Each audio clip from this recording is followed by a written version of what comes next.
एक चोर भी काम करता है और एक संत भी, दोनों कर्म करते हैं। तो फिर क्या फर्क है दोनों में?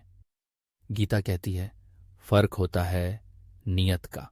आज हम बात करेंगे एक ऐसे रहस्य की जो सिर्फ कर्म नहीं, कर्म के पीछे छिपे मन को भी समझने का ज्ञान देता है। क्या सिर्फ काम करना काफी है, या कैसे और क्यों करते हैं वो ज्यादा जरूरी है?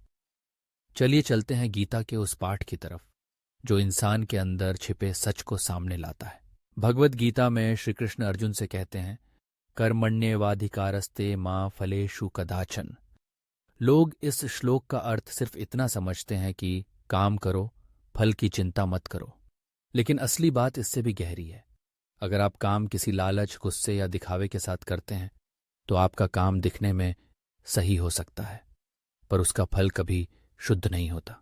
कृष्ण कहते हैं कर्म करो लेकिन अपनी नीयत को पवित्र रखो। ये दुनिया एक दर्पण है। आप जो सोच के साथ काम करते हैं वही वापस आपको मिलता है। एक साधु किसी भूखे को रोटी दे बिना दिखावे के, और एक नेता वही रोटी कैमरे के सामने दे। दोनों कर्म कर रहे हैं, लेकिन एक का काम भक्ति है और दूसरे का काम मार्केटिंग। गीता यह भी कहती है जो कर्म करता है बिना अहंकार के, बिना संकल्प के, वही सही मार्ग पर है।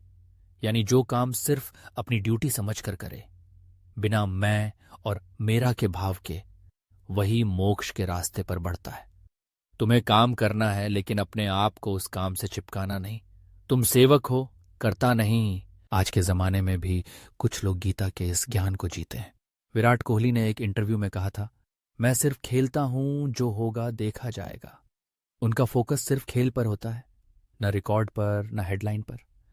जब आप भी ऐसे ही कर्म करते हो, बिना तनाव के, बिना अहंकार के, तब आप गीता के सच्चे योगी बन जाते हो।